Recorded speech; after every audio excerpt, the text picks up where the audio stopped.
Weather আবহাওয়া সংক্রান্ত বিষয় নিয়ে আপনাদের সঙ্গে কথা বলবো। আপনারা যারা রয়েছেন তারা আমার আওয়াজ স্পষ্ট শুনতে পাচ্ছেন কি না জানাবেন। বার্তার মাধ্যমে জানালে ভালো হয়, দেখতে সুবিধা হয়। আপনারা কে কোথা থেকে দেখছেন, কে কোথায় রয়েছেন, সেখানে আবহাওয়া কেমন আমি অবশ্যই জানাবো। বাংলা কেমন থাকবে, দক্ষিণবঙ্গ, উত্তরবঙ্গ এবং কলকাতা সব জায়গার আবহাওয়া আগামী কয়েকদিন কেমন থাকবে, আজকাল কেমন থাকবে, সবটাই জানাবো।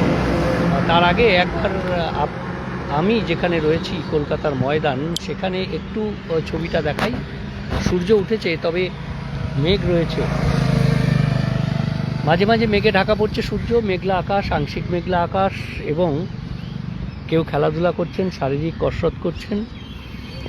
দূর থেকে দ্বিতীয় হুগলি সেতুর কিছুটা ছবি দেখা যাচ্ছে, আর রেসকোর্সের ময়দান পাশেই, আর এই ময়দানের একটা টুকরো ছবি।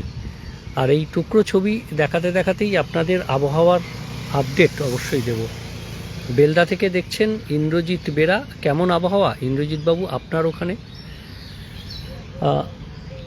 এবার আসি আবহাওয়া দপ্তর কি বলছে সেই পূর্বাভাসে। কলকাতা এবং দক্ষিণবঙ্গ। কলকাতায় আছে আংশিক মেঘলা আকাশ, কখনো মেঘলা আকাশ থাকবে। আর তার পাশাপাশি যেটা সবথেকে বেশি অনুভূত হবে সেটা গরম বাড়বে। আগামীকাল একটু আবহাওয়া পরিবর্তন হয়ে ঝড় বৃষ্টির সম্ভাবনাটা বাড়বে, এবং এই যে পরিস্থিতি, সেই পরিস্থিতিতে আগামীকাল রাহুল এসছেন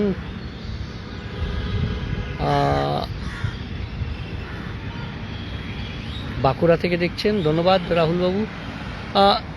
যে কথা বলছিলাম যে কলকাতাতে আজ এবং আগামীকাল পরিস্থিতি কিছুটা ঝড় বৃষ্টির সম্ভাবনা থাকবে। আজ সামান্য থাকলেও আগামীকাল অর্থাৎ আগামী 24 ঘন্টায় কলকাতায় ঝড় বৃষ্টির একটা সম্ভাবনা থাকছে, এবং সেক্ষেত্রে বজ্রবিদ্যুৎ সহ বৃষ্টি যেমন থাকবে, ঠিক বজ্রবিদ্যুৎ সহ বৃষ্টির সঙ্গে সঙ্গে 30 থেকে 40 কিলোমিটার গতিবেগে দমকা ঝোড়ো বাতাস বইবার সম্ভাবনা থাকবে।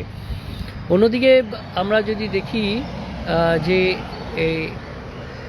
দক্ষিণবঙ্গের কথা, মনোহর রয় মাথাভাঙা থেকে দেখছেন। ধন্যবাদ, ভালো থাকবেন। আপনার ওখানে কেমন আবহাওয়া অবশ্যই জানাবেন। তো আজ কিছু জেলাতে ঝড় বৃষ্টির সম্ভাবনা একটু বেশি থাকবে। তার মধ্যে যেমন দক্ষিণবঙ্গের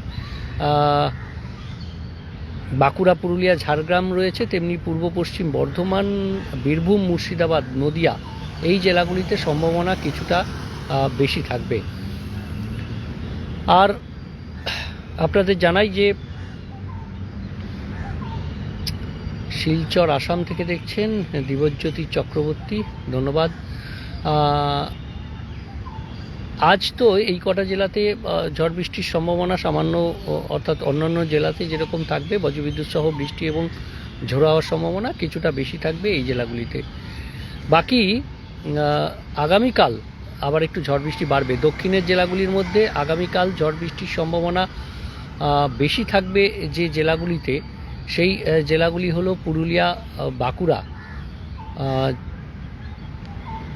ঝাড়গ্রাম, এইসব জেলাতে তো বৃষ্টির সম্ভাবনা আজ থাকবে। আগামীকাল উত্তর 24 পরগনা, নদিয়া, পূর্ব বর্ধমান, মুর্শিদাবাদ এই জেলাগুলিতে বেশি সম্ভাবনা থাকবে। 50 থেকে 60 কিলোমিটার গতিবেগে ঝোড়ো হাওয়া বইতে পারে, তার সঙ্গে বজ্রবিদ্যুৎ সহ বৃষ্টি, দু এক জায়গায় বিক্ষিপ্ত শিলাবৃষ্টির সম্ভাবনা। বাকি কলকাতা সহ সব জেলাতেই আগামীকাল 40 থেকে 50 কিলোমিটার গতিবেগে দমকা ঝোড়ো বাতাস যেমন বইবে, ঠিক তার সঙ্গে সঙ্গে ঝোড়ো হাওয়া বইবে।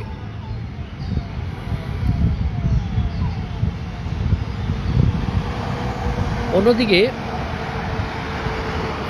আমরা যদি দেখি যে 1 এপ্রিল অর্থাৎ আগামীকাল 31 মার্চ এবং 1 এপ্রিল পরের দিন, সেদিনও হাওড়া উত্তর ও দক্ষিণ 24 পরগনা এবং পূর্ব পশ্চিম মেদিনীপুর ও ঝাড়গ্রাম এই 6 জেলায় ঝড় বৃষ্টির সম্ভাবনা সামান্য থাকবে। বাকি জেলাতে ঝড় বৃষ্টির সম্ভাবনা সেভাবে কমে যাবে, কিন্তু তাপমাত্রা ক্রমশ বাড়তে থাকবে এবং এই সপ্তাহের অর্থাৎ এপ্রিল মাসের শুরুর সপ্তাহেই পশ্চিমের জেলাগুলির তাপমাত্রা 40 ছুঁই হতে পারে, 40 ডিগ্রি ছুঁতে পারে, আর কলকাতার তাপমাত্রা 36-37 ডিগ্রি ছুঁতে পারে। অর্থাৎ তাপমাত্রা বাড়বে, গরম অস্বস্তিকর আবহাওয়া থাকবে। পশ্চিমের কিছু জেলায় তাপপ্রবাহের মতো পরিস্থিতি তৈরি হতে পারে এপ্রিলের প্রথম সপ্তাহে। অর্থাৎ রোদের তেজ যেমন বাড়বে, প্রখর রোদের তাপ এবং তার সঙ্গে গরম অস্বস্তিকর আবহাওয়া দক্ষিণবঙ্গে অপেক্ষা করছে আগামী এপ্রিল মাসের প্রথম সপ্তাহে। উত্তরবঙ্গের কথায় আসি, উত্তরবঙ্গেও আজও বৃষ্টির সম্ভাবনা, ঝড় বৃষ্টির সম্ভাবনা ওপরের দিকের 5 জেলা দার্জিলিং, কালিম্পং, আলিপুরদুয়ার, কোচবিহার, জলপাইগুড়িতে। তেমনি আগামীকাল এই সম্ভাবনাটা বাড়বে এবং শিলাবৃষ্টির সম্ভাবনা থাকবে দার্জিলিং, জলপাইগুড়ি, কোচবিহারে এবং কালিম্পং, জলপাইগুড়ি, আলিপুরদুয়ারে 70 থেকে 110 অর্থাৎ ভারী বৃষ্টির সম্ভাবনা থাকবে। ওপরের দিকের কিছু জেলায় 50 থেকে 60 কিলোমিটার গতিবেগে দমকা ঝোড়ো বাতাস বইলেও মালদা সহ উত্তরবঙ্গের সব জেলাতেই 40-50 গতিবেগে 40-50 কিলোমিটার প্রতি ঘন্টায় গতিবেগে দমকা ঝোড়ো বাতাস বইবে। একইভাবে 1 এপ্রিল কিছুটা ঝড়ের সম্ভাবনা কমবে, তবে উপরের দিকের 5 জেলা দার্জিলিং, কালিম্পং, আলিপুরদুয়ার, কোচবিহার, জলপাইগুড়িতে 30 থেকে 40 কিলোমিটার গতিবেগে দমকা ঝোড়ো বাতাসের সঙ্গে বজ্রবিদ্যুৎ সহ বৃষ্টি চলতে থাকবে। আর এই যে বৃষ্টি, একটি গাঙ্গেয় পশ্চিমবঙ্গ থেকে বিহার পর্যন্ত একটি অক্ষরেখা রয়েছে এবং আরেকটি সিস্টেম রয়েছে সাইক্লোনিক সার্কুলেশন, সেটা উত্তর ওড়িশা সংলগ্ন এলাকায়। এর ফলে প্রচুর জলীয় বাষ্প ঢুকছে আর তার ফলেই বৃষ্টিপাত এবং বজ্রবিদ্যুৎ সহ বজ্রগর্ভ মেঘ তৈরি হবে। স্থানীয়ভাবে বজ্রগর্ভ মেঘ তৈরি হয়ে যেখানে এই বজ্রগর্ভ মেঘ সঞ্চার হবে সেখানেই এই ঝোড়ো হাওয়া এবং বৃষ্টি, শিলাবৃষ্টি অর্থাৎ কিছুটা সাময়িক দুর্যোগপূর্ণ আবহাওয়া অর্থাৎ আগামীকাল আবার কালবৈশাখীর একটা সম্ভাবনা তৈরি হতে পারে। অর্থাৎ আজ সামান্য বৃষ্টি, হালকা বৃষ্টি, ঝড় বৃষ্টি, আগামীকাল সেটা বাড়বে। মঙ্গলবার কালবৈশাখীর মতো পরিস্থিতি, শিলাবৃষ্টির সম্ভাবনা থাকবে। আবার 1 এপ্রিল পরিস্থিতি কিছুটা কমবে, অর্থাৎ ঝড় এবং বৃষ্টির সম্ভাবনা থেকেই যাবে কিছু জেলাতে, কিছু অংশে। এবং বৃহস্পতিবার থেকে ক্রমশ তাপমাত্রা বাড়বে দক্ষিণের জেলাগুলিতে। দক্ষিণবঙ্গে তাপপ্রবাহের মতো পরিস্থিতি হতে পারে এপ্রিল মাসের প্রথম সপ্তাহেই, এমনই পূর্বাভাস আলিপুর আবহাওয়া দপ্তরের।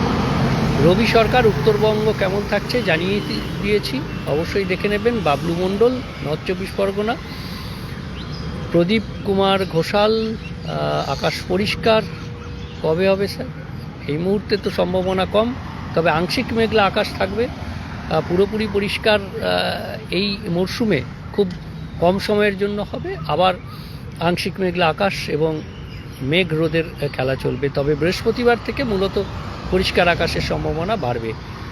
উত্তর দমদম, দিলীপ দত্ত, মেঘলা আকাশ। ধন্যবাদ। মিঠুন চক্রবর্তী দেখছেন। কলকাতায় কি বৃষ্টি হবে? অবশ্যই শুরুর দিকে জানিয়ে দিয়েছি, দেখে নেবেন একটু। ভালো থাকবেন, সুস্থ থাকবেন, আর অবশ্যই দেখতে থাকবেন নিউজ 18 ডিজিটাল, সব খবর সঠিকভাবে সবার আগে। ধন্যবাদ, ভালো থাকবেন।